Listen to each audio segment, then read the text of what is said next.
Hey friends, what's up? In this video, we're going to be going over all of our seeds and we got them in our little lunch box here. I call it the lunch box because it will be lunch eventually. Um, Anyways, this is going to be a very chatty video going into all of the different varieties of seeds. If this isn't the kind of video for you, no problem. I'll see you on the next one. And now, if you are really interested in knowing about all the different varieties, then please join me with a hot cup of tea or your coffee, favorite drink, whatever, because this is very chatty. And, anyways, let's get into it. Almost all of the plants that we're planting in the community garden are going to be from Botanical Interest. This is one of my favorite seed companies, but that does not mean that they are the only place that you can shop seeds from. I buy a variety of seeds from lots of different places. You can get seeds at, say, like the Dollar Tree, Dollar General. You can get seeds at big box stores like Walmart or Home Depot or Lowe's. All of those places are really great opportunities for you to get seeds. And then if you really want to get into more like heirlooms and those sorts of things, Botanical Interest, rareseeds.com, that's Baker Creek.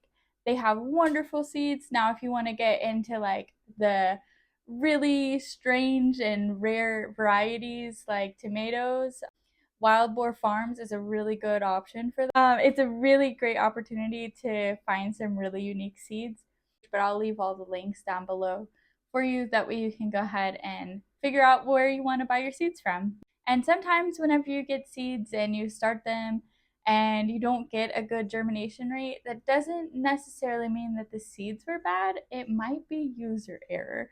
And I know I've had to learn that myself. Overwatering, not watering enough, there's lots of things that can go wrong when you're dealing with your little seed babies. The two things on the front end, the first is I made a boo-boo when I was making our garden plan last week, and I forgot to account for a few things. The first one is I forgot to add beets in, and I also forgot how many different varieties of tomatoes and peppers that I purchased. I actually even have two different varieties of beets, which is hilarious. And then the other big thing that came in that I just I don't know what I was thinking whenever I ordered seeds, but I ordered bush beans only and not pole beans. So bush beans, they'll get maybe about this big, 12 to at most like 16 inches. So with that, I accounted for a trellising pole bean, and so I am going to be using some seeds that actually also came from Botanical Interest, but they are a little bit older seeds. So we'll see, but I'm going to plant both in that same space. I did not account for the different varieties of plants that I was getting. Typical. Okay, honestly. So I have gone through and added in the different varieties and changed up the garden plan a little bit, and I'll share that with you as we go through each bed and what all has changed. So let's get right into it, all right? In bed one, we have tomatoes, basil, carrots, eggplant, marigolds, and peppers, onions, and zinnias, which is a lot of seeds, a lot of different plants, which is so exciting. So we've already planted in the 10 onions, actually it's 20 onions from last week in the first bed. It's in the far right hand corner. And I did not actually go over what kind of onions I got.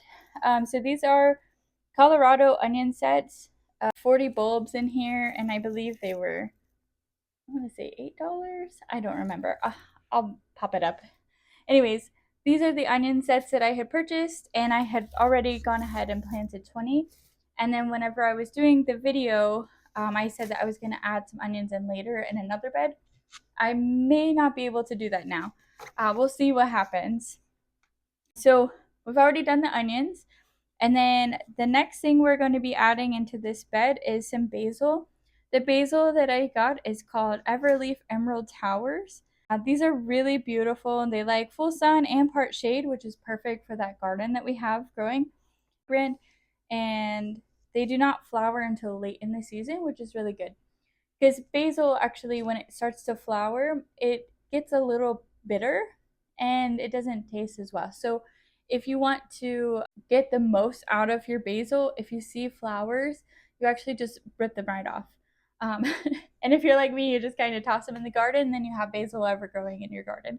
Uh, it's a chaos garden method, but in the community garden, maybe I won't be doing that. We'll see.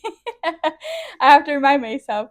And these take this type of basil, they take 5 to 10 days before they emerge out of the ground, which means the seedling is going to pop up out of the seed and you'll actually be able to see it. And this particular variety is really great because it produces up to 12 weeks longer than most varieties of basil, which I really like. They grow best between 65 and 85 degrees, and you can succession sow these, which is also really great since we're using such a small space to grow a lot of different things. So we'll keep this in mind once we get there. And so we're doing 2 basil plants per each square foot. We're just going to go ahead and plant them in, but if we see anything that's not coming up in that 5 to 10 day window, we'll go ahead and plant some more seeds. And then the tomato variety, actually I have 2 tomato varieties. We're going to do 1 tomato per square foot in this garden, and again they're going to be trellised up with those arches. That's just to keep the vertical space so we can do a few more things beneath. Actually, maybe that's where we can sneak in a couple of these beets. We'll see. But the 2 tomatoes that I chose, the first one is a Brandywine red and yellow blend. These are really beautiful. They're rich in history and filled with flavor. This mix of large, colorful tomatoes provide bountiful harvest that's legendary, which is so cool. Are a frost sensitive, but here in zone 9B, 10, whatever you want to call it these days, like I'm in Central Florida, we don't have to worry about frost anymore. And some of these tomatoes can get up to 2 pounds, which is amazing. Like just think about the abundance and like the flavor that this is going to have is going to be so rich. It's going to, I'm just so excited and looking forward to this one. All right. And then the next tomato that I'm growing here, this is a San Marzano. It's a Pole Roma. It's very cute. It has a lot of flavor in it. It's really good for making sauces. Again, this one is 5 to 10 days to grow. Vigorous vines, they reach up to 6 feet or more. The packet approximately makes 20 different plants, and there's 25 seeds in here. So that's really good germination rate. Now, something with tomatoes, and this is why I was saying a couple weeks ago that we really need to get started here in our area for these different seeds because they do take a while. This is 70 to 90 days of maturity, and by then we'll probably be getting in the 90-degree range. Once the temperature gets above, I believe it's 95, tomato plants actually start dropping their blooms, which means if there's no bloom on the vine, that means that you're not getting any tomatoes. So we're going to get these started immediately as soon as I'm finished chatting about all of the seeds here. We'll go into the eggplants. I'm not saying these in order, I'm just going over what's in the bed. This is a Black Beauty eggplant. Again, this one is 10 to 20 days of germination before you start seeing it pop up. And now the recommended spacing on this is 36 inches. And now we're obviously not going to be following that rule. So with this particular variety of eggplant, it has a really soft skin, so you actually don't need to peel the skin off if you're going to be cooking it. This is a lot of people's favorite variety of eggplant because you can make baba ganoush with it, and it's delicious. I actually have never grown eggplant before, so I'm really excited. I've always loved the way that they grow because they're so cute, but a little secret, I actually have never really liked eggplants before, but I also never liked tomatoes until I started growing them. We're going to start growing it and it's going to be amazing, and I can't wait to share it with a family or several families who will enjoy it as well. Then the next thing we have growing in this garden, in bed number 1, the pepper that we're going to be growing are these sweet bell pepper blend, and so you're going to get yellow and reddish orange colors. This one takes 10 to 25 days before they come up out of the ground, and they're best when the temperature is around 70 or higher, which we're really good with that. And yeah, it likes to germinate between 70 and 90 degrees. Now, a lot of these, again, they say spacing in your rows is between 24 and 36 inches. We're not following that rule because we're doing the square foot method. These have really good flavor. I like them a lot. And don't get discouraged with your peppers, especially if you're direct sowing them. They do take a while before they really start producing. They grow really slow. How many days is this one? Yeah, 68 to 85 days of maturity. But once you start getting the peppers going, pick them at all different times of ripeness. And again, I'll take you through how to do this. And that way you keep a continuous blossom going, like different blooms.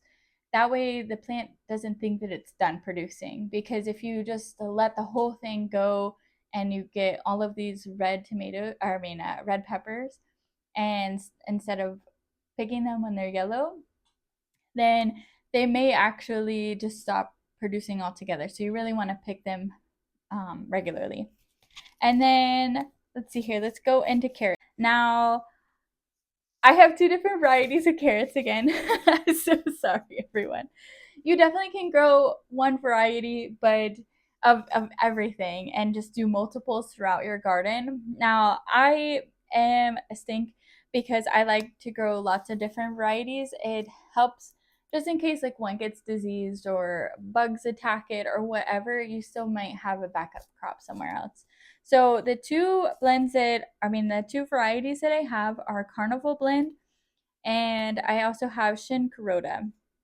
Shin Kuroda are my favorite. These get so big and they have such a great flavor. It's like a very nice sweet carrot flavor, and the carrot is actually pretty soft as well for how big it is. And I just like them, and they're really good for chopping up and freezing for later. I've used them in so many different dishes and I really love them. These take 10 to 25 days before they come up and 75 days to maturity. And then the Carnival Blend, yep, same thing, 65 to 75 days of maturity. And then we are doing 9 carrots per square foot. So we'll do 9 of the Shin Kuroda and 9 of the Carnival Blend. And then the fun stuff, the flowers. Again, this is something that I never thought that I would be a flower grower because I was so focused on needing. Sorry if you hear in the background, again, squirrel. My cat is eating right next to me. I have little critters everywhere here. Something that I never thought I would do is be a flower grower, and that's because I was so focused on just planting food. I really wanted to be a vegetable gardener. And then I realized that you have the best fruit and veg when you actually incorporate flowers, because you need pollinators in order to get your crops pollinated and to grow. And how do you do that other than attracting pollinators with beautiful flowers? So I have some zinnias. These are cut and come again zinnias. There are lots of different colors. I love growing them. I think they're so fun, and they're just kind of like you set it and forget it. And then this is another one in my garden that is a weed. Like it just grows everywhere.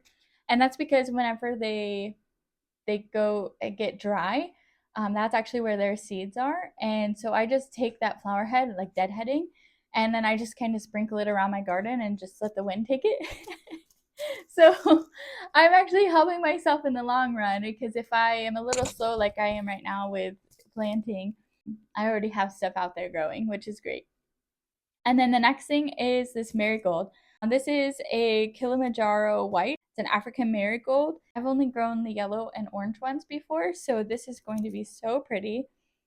It says it's a vanilla white, long-lasting marigold, sparkles in the garden, and make delightful, soft-scented cut flowers. And if you did not know this about marigolds, marigolds are really great for your chickens. We save a lot of our heads from our marigolds, and we add that to their feed. All right, moving on.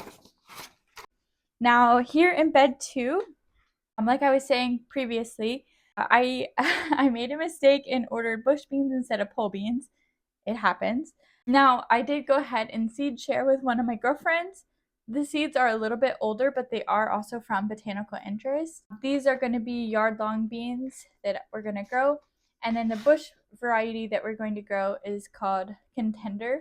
These are very good. I like these a lot.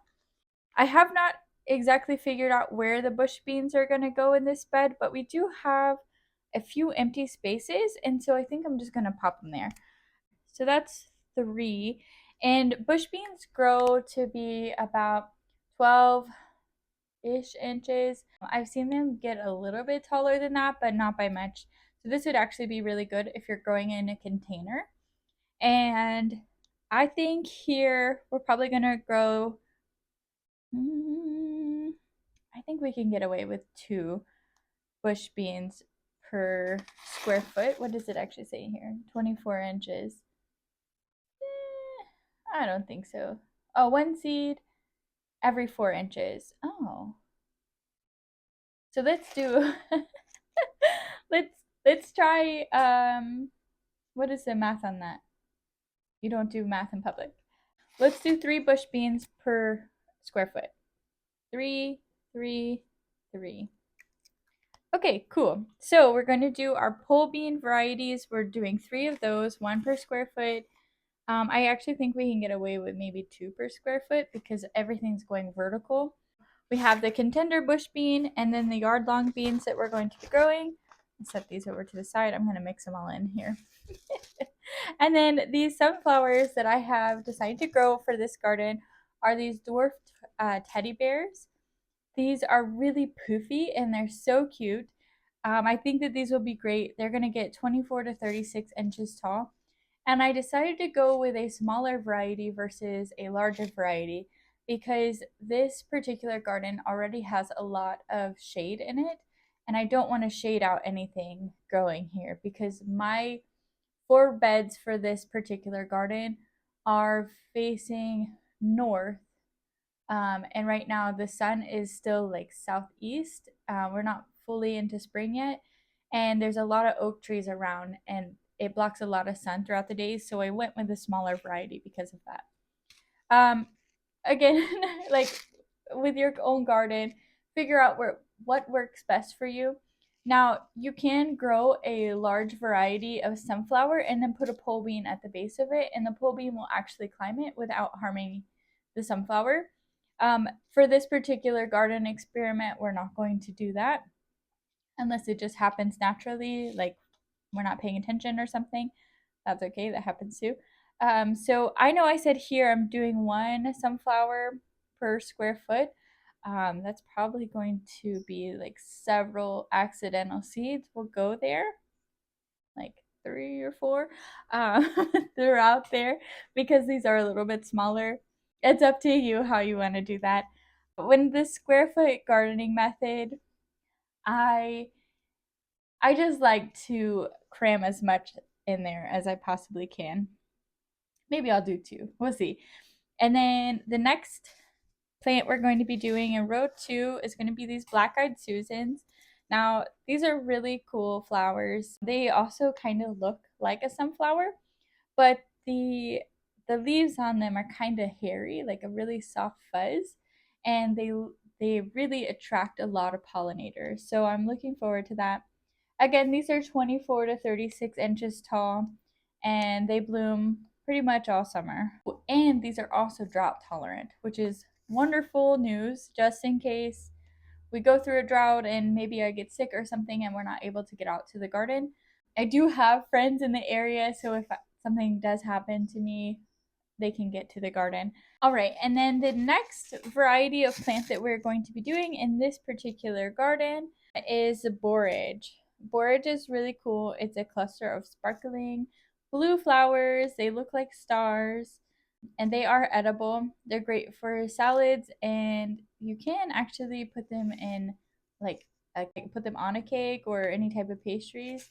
You can candy them. They're really, really good. I like these. My friend grows them. She's actually the one that got me into borage, and I like that like the leaves even look like it's, at least to me, it looks like a lettuce or like a collard green. And yeah, again, they love pollinators and they attract a lot of pollinators. So I think this will be really fun for us to grow in the garden. and they do get pretty big as well. And they like full sun or part shade, so again, really great, ideal for this space that we're going to be growing in. And they have like a cucumber type flavor, so it's really light and fresh. So that's beds 1 and 2. Now let's get into bed number 3. So good. So we're getting into bed number 3. This is mustard greens, corn, nasturtiums, rutabagas, and we're also going to be adding in chili peppers. Again, this was not on the garden plan originally, but I forgot how many different pepper varieties that I had purchased, so I had to add it in somewhere. So this one, actually, I might be able to add 2. Not that you really need that many cayenne peppers, but yeah, let's go ahead and put it here. I'm a little crazy in the garden, can you tell? Pepper variety that I'm adding to this garden is this cayenne pepper. It's a chili pepper. They're best if you go ahead and dry them or dehydrate them to turn them into a powder so you can add them as a seasoning to all of your dishes or some of your dishes. This one actually has 4 to 6 inch peppers, so that's pretty big. And then on the Scoville heat units, it's 30,000 to 50,000. It is a little bit on the spicy side, so if that's not for you, that's okay. Just add a different type of pepper in there. But I'm excited because it's really fun seasoning around here. We do have a lot of Spanish cuisine that we eat around this area, and so cayenne pepper is perfect for that. I actually have some family members that make fun of me because this one time I actually forgot the word for cayenne pepper and I said Kanye pepper. So I'm like, that's not right at all. But that's okay. You guys can make fun. I make fun of myself all day long, so it's all good. And then mustard greens. This is a brassica, meaning it is in the leafy green family, and we're kind of out of season. Like if you already have it growing in your garden, as far as like other leafy greens, that's great. But I decided to choose this one because this one is called a Florida broadleaf mustard. And so it actually is really good for the heat. And because it's growing in the heat, it actually has like a spicy kick to it. So I'm really looking forward to that. A lot of Southern cooks love this variety for that as well. And it's very good. You can eat it fresh or you can cook it, whatever you want. You can have it as baby greens. There's lots of different things that you can do with this one.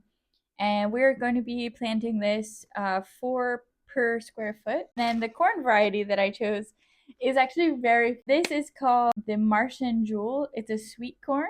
It actually grows in this purple husk. And so I think that it's going to be so fun. Not very many people know that you can have different varieties of corn or that there are different varieties of corn. And this is going to be just so fun. I'm really looking forward to it. We're doing 4 corn per square foot. Recommended spacing is a group of 2 seeds for every 12 inches. And so we're kind of packing it in there a little bit. So we'll keep an eye on pests. So if we need to cut one back or thin out the square foot, we can do that. Next up, we have our rutabaga. This is the American purple top rutabaga. It's sweet and firm, and it's hardy for soups and casserole, and it's really great as a storage crop. So this is something that I decided to go ahead and grow in this space because potatoes are great to grow here in Florida, but you have to get them in a specific window because they will rot with running into the rainy season. And so I am swapping potatoes for rutabagas. Something that I have here is I was going to be planting 1 rutabaga per square foot. However, on here it says a group of 3 seeds every 6 inches. So, let's plant 4 in a square foot. So we're changing this up. We're basically doing 4 of everything at this point in this garden. Last but not least, we're doing some Jewel Blend nasturtiums. These are what I was talking about last week, the spicy flowers.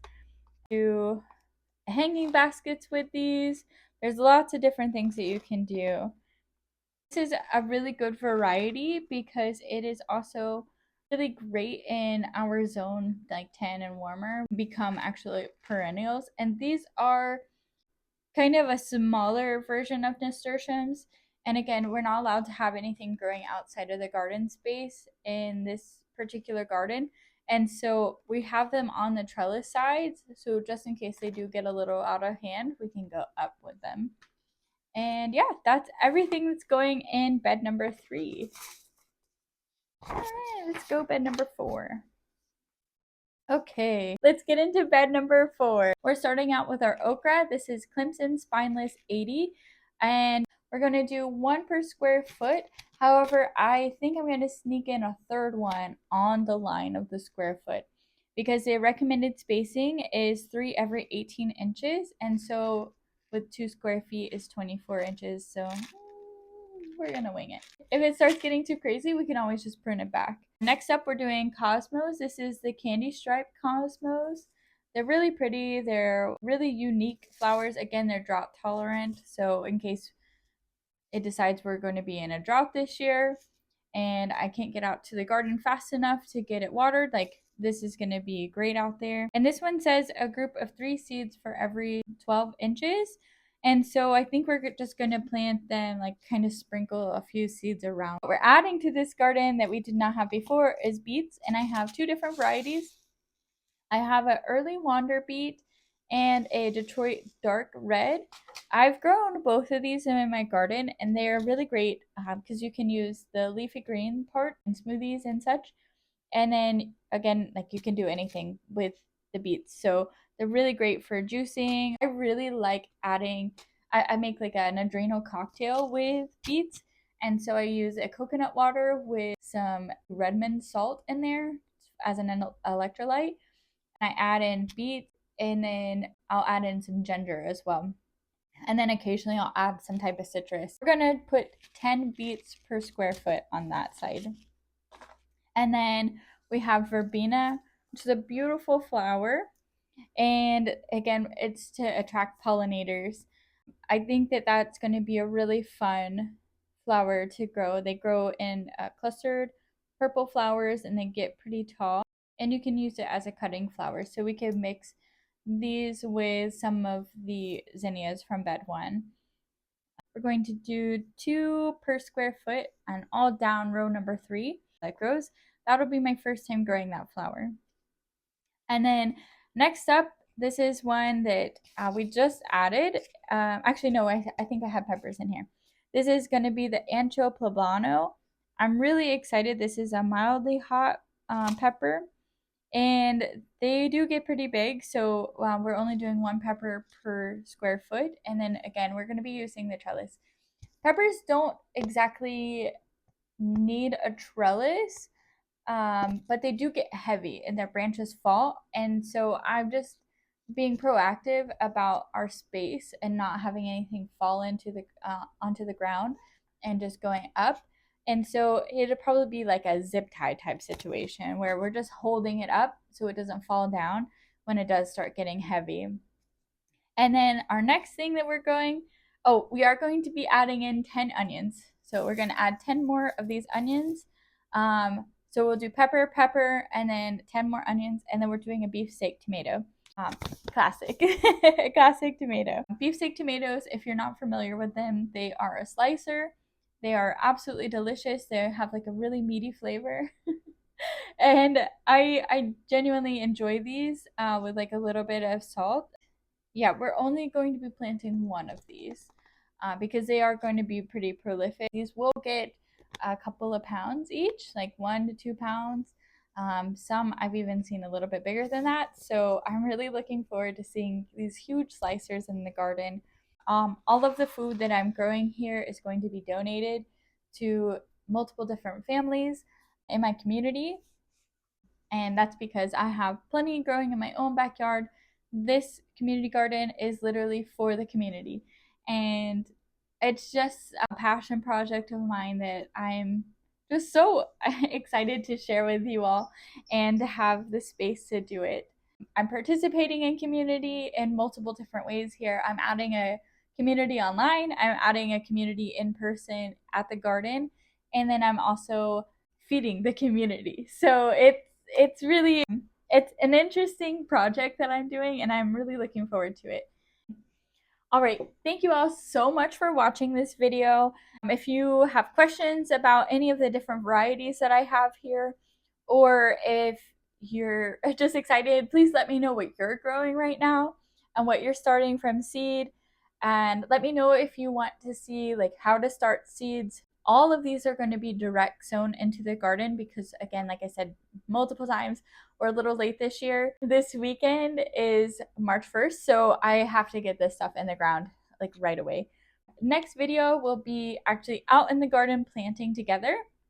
I'm going to show you how to plant directly in the ground. It's called direct sowing. And we'll actually get an accurate count of how many seeds I'm planting.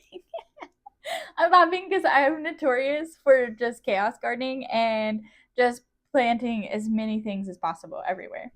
I hope that you learn a lot during this project. And soon I will be showcasing other gardens. So I'm going to show you my personal backyard garden, and then other people in the community have so kindly opened up their garden gates for us, so that way we can see how they're growing in their gardens. That way you have different ideas and different scales of gardens to see what works best for you and your space. Because now you may not have a lot of time to dedicate to your garden, or you may be a little bit afraid to start a huge garden, which I totally agree. Start small, start with what you really like, and then go from there. Thank you all so much for watching. Please like, subscribe, and leave a comment. Let me know what you're growing in your garden.